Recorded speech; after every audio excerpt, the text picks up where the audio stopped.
여러분들은 먹는 거 그리고 즐거운 일 그런 거 좋아하십니까? 먹는 거, 맛있는 음식 먹는 거 안 좋아하십니까? 예, 저는 좋아합니다. 근데 예수님도 맛있는 것 드시고 이런 걸 굉장히 즐기셨던 것 같아요.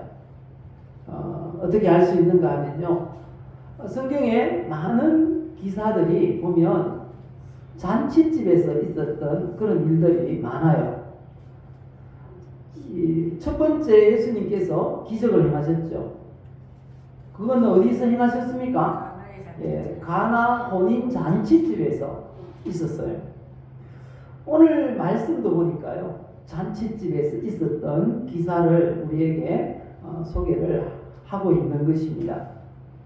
오늘 본문도 예수님께서 한 바리새인 지도자의 집에 식사 초대를 받았어요. 그 자리에서 사람들에게 베푸신 교훈 말씀이 바로 오늘 말씀입니다. 예수님께서 잔치집에서 교훈을 베푸셨어요. 그때 한 사람이 가만히 듣고 있다가 이런 말을 했습니다. 15절 말씀 보실까요? 무릇 하나님 나라에서 떡을 먹는 자는 복되도다. 그런 말을 하는 거예요. 이 말을 들으신 예수님께서 하나님 나라 잔치에 참여할 자가 과연 누구인지 그것을 교훈하신 내용이 바로 오늘 본문인 것입니다. 당시 유대인들은 굉장히 우월한 그런 선민의식을 가지고 있었어요. 그래서 이 바리새인의 지도자의 집에 초청을 받은 사람들은 다 유대인이었을 것이다 라고 보면 된다는 것입니다.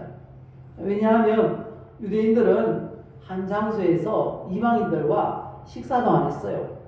그러니까 유대인 중에서도 바리새인은 지도자거든요. 그 지도자 중에서 또 지도자예요. 그러니까 바리새인의 지도자의 집에는 초청받은 사람들은 대부분 다 유대인이었을 것이다 라고 볼 수 있는 것입니다. 그 초청받은 유대인 중에 한 사람이 이런 말을 했어요. 무릇 하나님의 나라에서 떡을 먹는 자는 복되도다. 하나님 나라에서 떡을 먹는 자가 누구라는 말일까요? 유대인들 자신들이라는 거예요. 하나님 나라 천국 잔치에서 떡을 먹을 자들은 우리 유대인 외에 누가 있겠어? 라는 그런 의미의 말인 것입니다. 유대인들은 자기들이 당연히 하나님 나라에 들어가서 하나님께서 베푸신 잔치 자리에서 떡을 먹을 자들로 여겼다는 것입니다. 이게 유대인들의 아주 우월한 그런 선민 의식이었어요. 이에 예수님께서 큰 잔치 비유를 말씀하신 것입니다.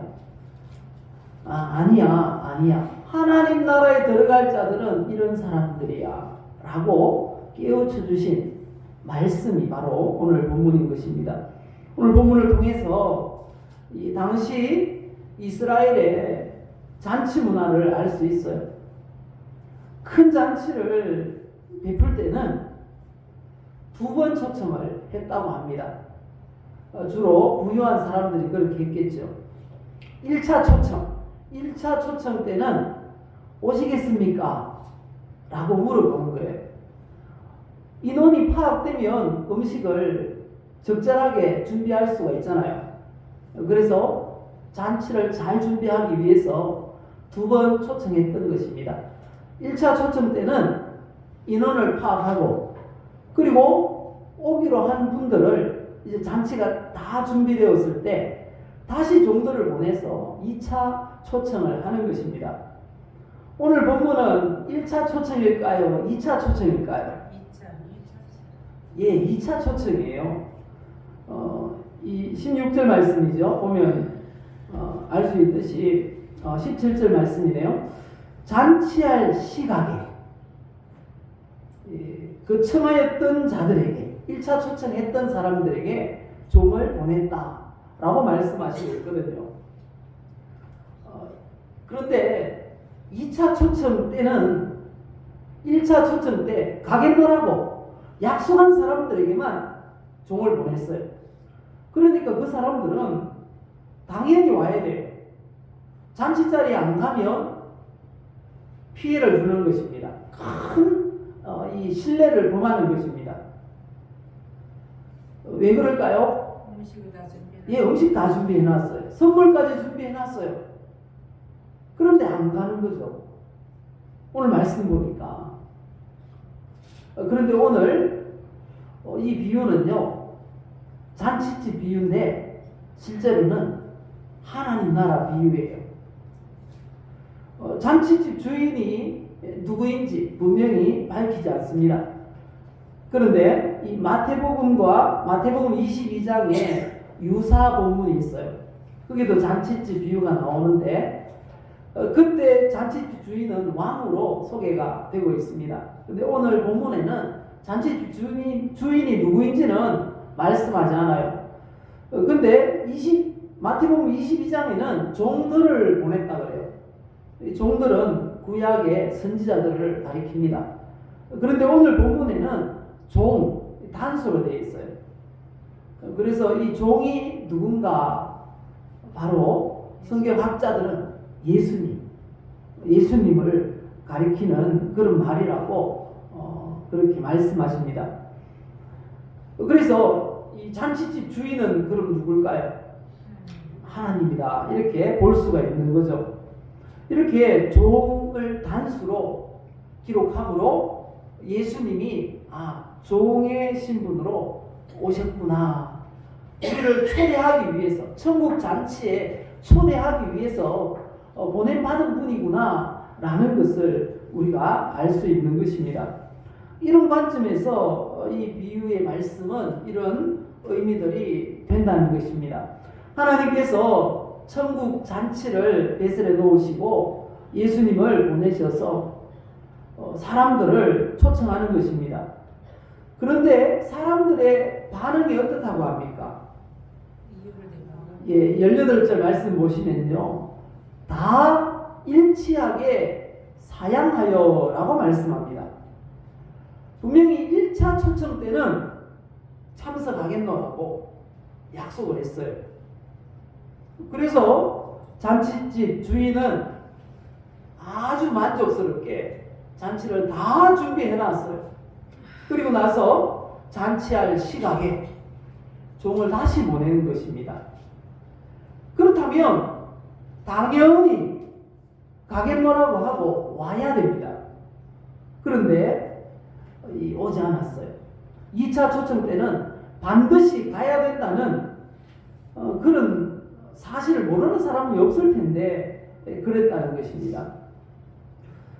다 동일하게 일치하게 사양했다라는 말을 통해서 의심해 볼 수 있는 부분은 이 사람들이 공모를 한 게 아닌가 라고 생각될 정도로 아주 무례한 행동을 했다는 것입니다. 그렇지만 나름대로의 이유가 있다고 말을 합니다. 잔치집에 오지 못하겠다고, 가지 못하겠다고 했던 사람들의 그 이유가 뭡니까? 18절 보면 밭을 샀기 때문에 나가봐야 된다는 거예요. 밭을 샀기 때문에 둘러보아야 된다는 것입니다. 그런데 이게 합당한 이유 같습니까? 밭을 사러 가는 것도 아니고 벌써 사놨어요. 내 땅이 됐어요. 그런데 꼭 그 잔칫날에 둘러보아야겠다는 거예요. 그 무슨 의도일까요? 나는 잔치집에 안 갈 거야 라는 의도의 말인 것입니다. 핑계로밖에 우리가 듣기지 않습니다. 왜 하필 그날에 밭을 둘러봐야 되는지 이유를 알 수가 없는 것입니다. 두 번째 사람은 또 뭐라고 합니까? 소 5겨리를 샀는데 시험하러 가야겠다는 거예요. 여기도 보면 소 5겨리를 사러 가는 게 아니에요. 이 겨리는 한 쌍, 2마리를 말하는 거죠. 그 소 10마리를 샀다는 거예요. 덩치가 비슷한 소를 한 결이라고 그렇게 말합니다. 왜냐하면 덩치가 비슷한 소 2마리를 멍에에 매어서 밭을 갈았거든요. 그렇기 때문에 5결이 하면 10마리인데 이 소들을 샀기 때문에 시험하러 가야 된다는 거예요. 그런데 소도 이미 사놨어요. 근데 왜 이 밭을 잘 가는 손지 그 시험하는 걸 왜 하필 약속한 잔칫날에 시험을 하는가라는 거죠. 그것도 가기 싫다라는 핑계에 불과한 것입니다. 마지막 3번째 사람은 뭐라고 합니까? 나는 장가 들었으니 못 가겠다는 거예요. 여기도 보면 나는 그 잔칫날 장가 가야겠다는 것도 아니에요. 벌써 장가 갔어요. 그런데 잔치집에 못 가겠다는 거예요. 장가 들었기 때문에 못 가겠다는 거예요. 당시에 결혼한 사람들에게는 특기가 있었어요. 1년 동안. 어떤 특기인가 하면요. 군 복무 면제. 군 복무가 면제가 되었습니다. 그리고 공적인 그런 일들에서 면제가 되었어요. 저 어릴 때 보면 부역이라는 걸 했잖아요. 마을 사람들이 다 나와서 그렇게 일을 했어요. 큰 공사가 있을 때는. 이 구약시대에도 보면 솔로몬 때에도 그렇게 공사를 한 적이 많았어요. 큰 성전을 짓는다든지 궁전을 지을 때 그렇게 했는데 그런 부역에서 제외가 되었어요. 1년 동안 결혼한 사람들에게는. 그런데 잔치집에 가는 게 군대에 복무하러 가는 겁니까? 부역하러 가는 겁니까? 그것도 아닌데 뭐라고 합니까? 나는 결혼했기 때문에 못 가겠다는 거예요. 이것도 핑계에 불과함을 우리가 알 수 있는 것입니다. 종이 이들의 말을 듣고 돌아와서 그대로 주인에게 보고를 했습니다. 여러분들이 잔치집 주인이라면 마음이 어땠을까요? 음식 많이 났네, 아싸, 뭐 이렇게 했을까요? 굉장히 화가 나겠죠. 이 사람이 나를 무시해도 유분수지, 그런 마음이 들 것입니다. 이 잔치집 주인도 굉장히 화가 났어요. 그래서 이렇게 말합니다. 21절 말씀 보실까요? 이 집 주인이 노하여 그 종에게 이르되 빨리 시내의 거리와 골목으로 나가서 가난한 자들과 몸 불편한 자들과 맹인들과 저는 자들을 데려오라, 이렇게 명령을 했습니다. 시내의 거리와 이 골목이라는 건 특정한 장소를 가리키는 게 아닙니다. 온 성읍의 모든 거리를 다니면서 올 수 있는 사람은 다 초청하라는 것입니다. 여기 보면 가난한 자들, 몸 불편한 자들, 맹인들, 저는 자들, 이런 사람들은 바리새인의 집에 잔치가 열려도 초청받지 못하는 사람들입니다. 하나님 나라는 어떤 곳이라고요? 세상 사람들은 초청을 하지 않아도 하나님은 다 초청하신다는 겁니다. 우리 하나님은 좋으신 분입니다. 믿으십니까? 그래서 21절 말씀은 온 성읍 모든 거리에 다니면서 올 수 있는 사람 다 데리고 와, 다 초청해 라는 그런 주문인 것입니다. 그리고 종이 명하신 대로 다 행했어요. 그래도 자리가 남았습니다. 자리가 다 차지 않아요. 그래서 뭐라고 합니까? 22절에 보면 종이 그대로 보고합니다. 아직도 자리가 있습니다. 그러니까 23절에 주인이 말합니다. 길과 산울타리 가로 나가서 사람을 강건하에다가 내 집을 채우라, 이렇게 명령합니다. 여기서 길이라고 하는 건 성 밖이에요. 지금까지는 성 안의 사람들을 초청하라고 했는데 이제부터는 성 밖의 사람도 데려오라는 것입니다. 성 밖은 상징적인 의미가 있어요. 이스라엘 밖, 이방을 가리키는 그런 상징적인 의미를 가지고 있습니다. 길이라고 하는 건 이 성 밖에 뻗어 있는 그런 도로를 가리킨다는 것입니다. 그리고 산울타리도 마찬가지입니다. 성 밖에 이 둘러싸고 있는 산줄기들을 가리키고 있습니다. 주인이 성 밖으로 나가서 사람들을 데려오라는 건 이방인도 좋으니까 데려오라는 것입니다. 하나님은 유대인이나 이방인을 구분하실까요? 구분해서 초청하지 않는다는 것입니다. 복음은 모든 사람에게 다 열려 있는 것입니다. 바로 이것을 이 잔치 비유에서 주님께서 말씀하고 있는 것입니다. 유대인들은 어떻게 생각했습니까? 천국에 들어가서 잔치 자리에서 먹고 즐길 수 있는 사람들은 바로 나 같은 유대인 아니면 누구겠어? 이렇게 생각했는데 예수님은 뭐라고 하셨습니까? 아니야. 주인이 초청할 때 그 초청에 응답하고 오는 사람들은 다 하나님 나라에 들어갈 수 있어 라고 말씀하신 것입니다. 이 비유를 당시 사람들이 다 알아들었어요. 그래서 예수님은 공공의 적이 되었던 거예요. 성 밖에 나가서 초청하는 사람까지, 이방인들까지 하나님 나라에 들어간다고 하니까 유대인들은 아마 그렇게 생각했을지 몰라요. 나는 이방인들이 가는 천국 나는 안 갈 거야 라고 생각했을지도 몰라요. 그만큼 이방인들을 혐오했거든요. 그렇지만 주님은 분명하게 말씀하십니다. 복음은 모든 사람에게 열려있다고. 이 말씀들을 통해서 우리에게 주시는 교훈이 있습니다. 그 첫 번째는요, 하나님 나라는 잔치집과 비슷하다라는 것입니다. 잔치집 특징이 뭘까요? 잔치집은 이런 것들이 있어야 돼요. 뭐가 있어야 됩니까? 먼저 즐거워야 돼요. 기뻐야 돼요.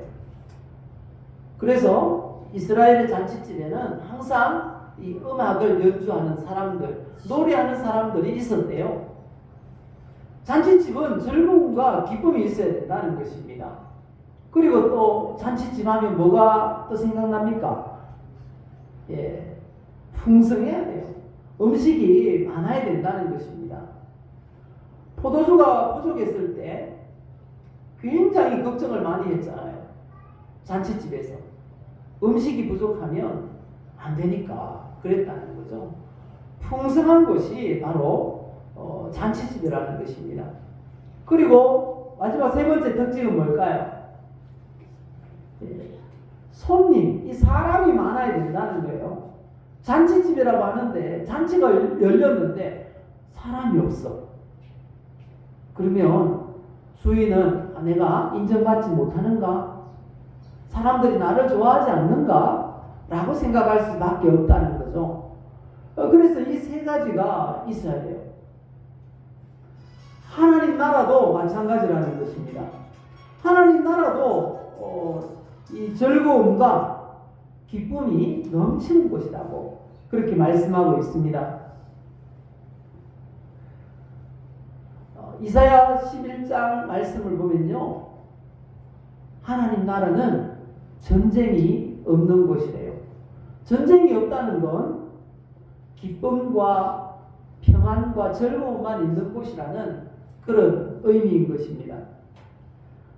그리고 하나님 나라는요, 아픈 것, 눈물, 죽음도 없대요. 우리 잘 아는 말씀이죠. 요한계시록 21장 4절 말씀 읽어보실까요? 모든 눈물을 그 눈에서 닦아주시니 다시는 사망이 없고 애통하는 것이나 복하는 것이나 아픈 것이 다시 있지 아니하리니 처음 것들이 다 지나갔습니다. 우리 하나님 나라는요, 온전한 기쁨, 온전한 즐거움만 있는 곳인 줄 믿습니다. 잔치집이 그와 같아야 된다는 거죠. 하나님 나라의 축소판 어디입니까? 예, 우리 교회가 바로 잔치집과 같아야 하고 하나님 나라와 같아야 한다는 것입니다. 그리고 두 번째, 이 천국의 특징 무엇입니까?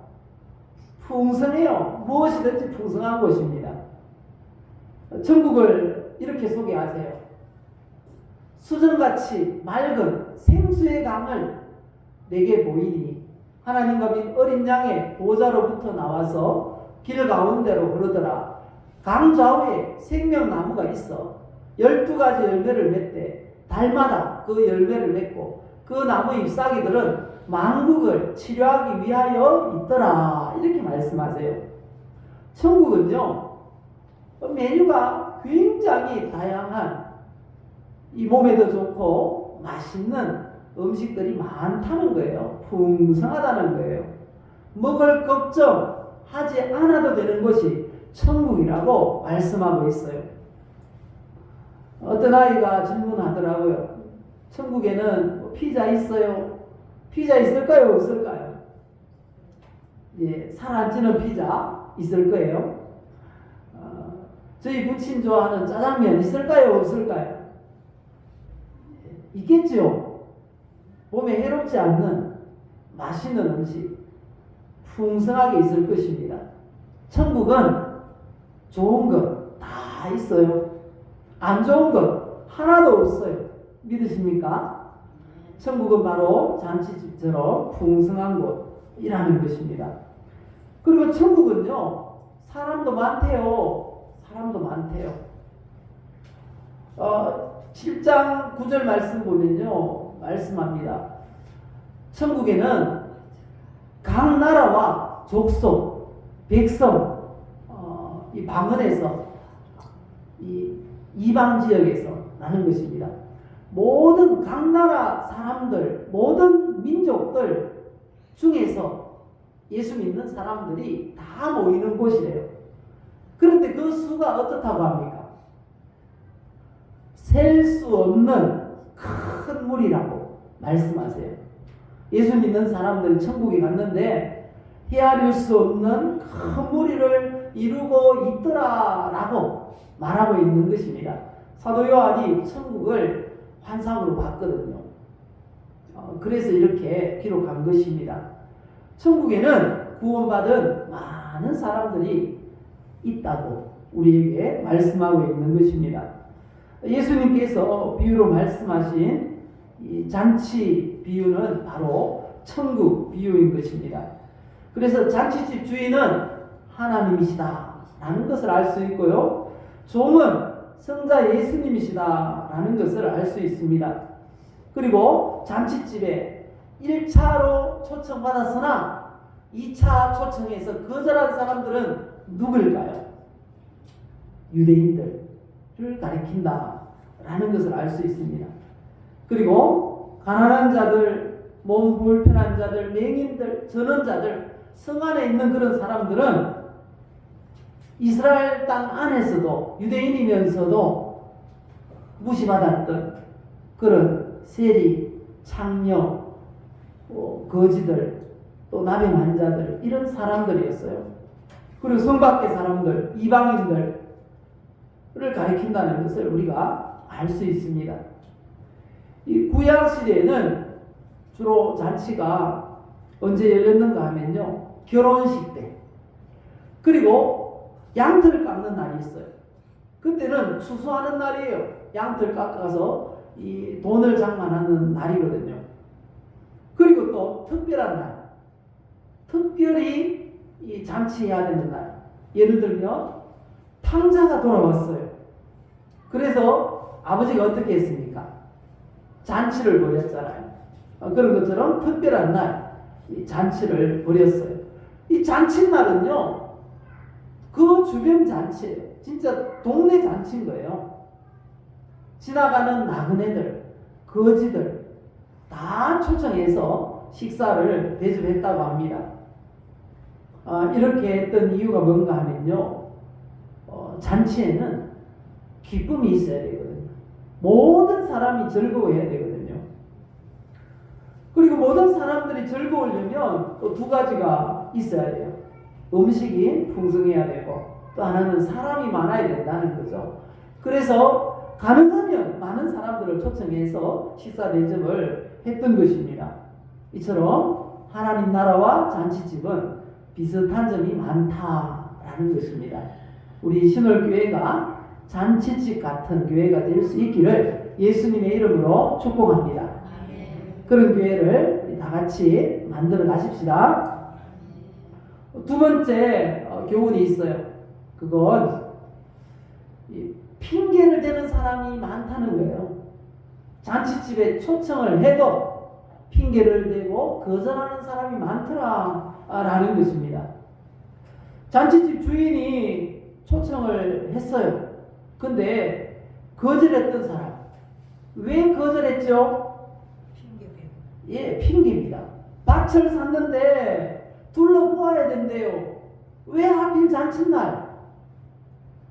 소 5개를 샀는데 시험을 해야 된대요.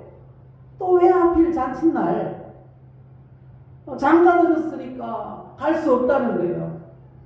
군복무하러 가는 것도 아닌데 못 가겠다는 거예요. 우리가 전도해도 마찬가지죠. 핑계는 2000년 전이나 지금이나 똑같아요. 그렇지 않습니까?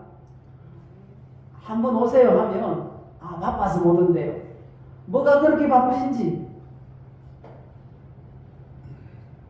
우리가 초청할 수 있기를 바랍니다. 그래도 핑계를 대도 우리가 초청해야 됩니다. 세상 사람들도 그렇고요. 2000년 전에 이 사람들도 왜 거절했을까요? 잔치집에 가기를 거절했어요. 왜 거절했을까요? 이유들을 종합해보면 그래요. 부자라서 그래요. 부자라서. 너무 배가 불러서 그렇다는 거죠. 잔치집 안 가도 먹을 게 많다는 거예요. 소 5개를 산 사람이 먹을 게 없어서 잔치집 가겠습니까? 잔치집 아니라도 즐길 게 많다는 거예요. 오늘날 표현으로 바꾸면 교회 안 가도 이 하나님 도움 없이도 충분히 먹고 살 수 있다는 거예요. 교회 안 가도 즐길 거리가 너무 많다는 거예요. 교회 가면 재미가 없다는 거예요. 그래서 예수님 이런 사람이 복이 있다고 말씀하시잖아요. 심령이 가난한 자는 복이 있나니. 누가복음에 보면요, 심령이라는 말도 뺐어요. 가난한 자는 복이 있다. 그렇게 말씀하세요. 심령이 가난해야 됩니다. 육신적으로 아무리 부자라도 우리의 심령은 가난해야 돼요. 그 사람이 복 있는 사람인 줄 믿습니다. 우리가 전도하다가 정말 심령이 가난한 영생을 주시기로 작정된 사람을 만날 수 있기를 예수님의 이름으로 축복합니다. 마지막 세 번째 교훈은요, 사람들이 아무리 핑계를 대더라도 어떻게 하라고 합니까? 강건해서라도 초청하라고 말씀하고 계시다는 것입니다. 강건하여 내 집을 채우라, 주님의 명령입니다. 이건 하나님의 마음을 절실하게 표현한 말씀입니다. 하나님은 모든 사람이 구원을 받고 진리를 아는 데에 이르기를 원하신다 말씀하세요.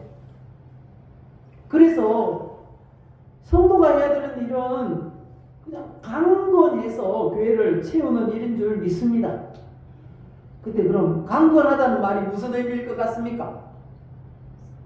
끌어다가 앉혀라, 그런 말일까요? 맞아요. 그런 의미가 있어요. 강건하여라는 이 말은 헬라어 아난카조라는 단어를 사용하는데요, 억지로 또는 강제로 하게 하라는 말입니다. 강제로, 억지로. 정말 억지로, 강제로 해서 해도 될 사람이 있다면 그렇게라도 데리고 오라는 것입니다. 그리고 또 다른 한 의미가 있는데요. 간곡하게 청하다라는 의미가 있어요. 간곡하게. 그래, 억지로 데려다 앉힐 수 없는 사람들은 어떻게 하라고요? 간곡하게 요청하라는 거예요. 간곡하게. 우리가 전도가 어렵다, 초청해도 안 온다 라고 이렇게 말할 때는 우리의 간곡함이 부족해서다 라는 사실을 알아야 될 것 같아요. 간곡함이 부족해서 그런 것 같아요. 한 번 가고 거절하면 두 번째는 안 가야 되죠? 또 가야 돼요. 또 가야 돼요. 간곡하게 요청하라고 하는데 안 갈 수 없잖아요. 이거 주님 명령이잖아요. 그렇다면 어떻게 해야 됩니까? 두 번 갔는데 거절하면 어떻게 해야 됩니까? 세 번 가면 돼요. 그죠? 세 번 갔는데 거절하면 어떻게 해요? 또 네 번 가라고 하십니다. 우리가 그 간곡하게 할 때 응답이 되는 줄 믿습니다. 3월 마지막 주일인가요? 그때 설교 말씀 가운데 불의한 재판장을 찾아갔던 과부가 어떻게 했습니까? 한두 번 가고 저 사람 아주 고약한 사람이네 하고 안 갔습니까? 아니요, 계속 갔어요. 계속 가니까 불의한 재판관이 뭐라고 합니까? 이렇게 말했죠. 내가 하나님을 두려워하지 않고 사람을 무시하나 이 과부가 나를 번거롭게 하니 내가 그 원한을 풀어주리라. 그렇지 않으면 늘 와서 나를 괴롭게 하리라. 이렇게 생각하고 들어주었다는 거예요. 번거롭게. 이게 뭔가 하면요, 육체의 피로를 낳는 고된 일, 수고라는 의미라는 것입니다. 마음을 고되게 만들었다는 거예요. 저 사람 말 안 들어주었다가 천벌 받는 건 아닌가? 그런 생각이 들 정도로 마음을 아주 고되게 만들었다는 거예요. 우리가 전도할 때도 우리 전도 대상자들은 그렇게 생각한다는 거예요. 자꾸 찾아가면 마음이 막 고되다는 거예요. 마음이 막 디다는 거예요. 그래서 제가 한번 가족인 가야 될 텐데 그렇게 생각한다는 거죠. 그런 생각이 들어서라도 오게 하라. 그런 말씀을 하고 있는 것입니다. 오늘 말씀 꼭 기억하시고요. 억지로 강제로라도 데려올 수 있는 분은 그렇게 하시고, 그렇게 안 되는 분은 간곡하게 요청해서라도 이 자리에 가득 차도록 채울 수 있기를 바랍니다. 그렇게 해서 주님의 명령을 잘 수행하는 우리 충성된 하나님의 사람들 다 되시기를 예수님의 이름으로 축복합니다.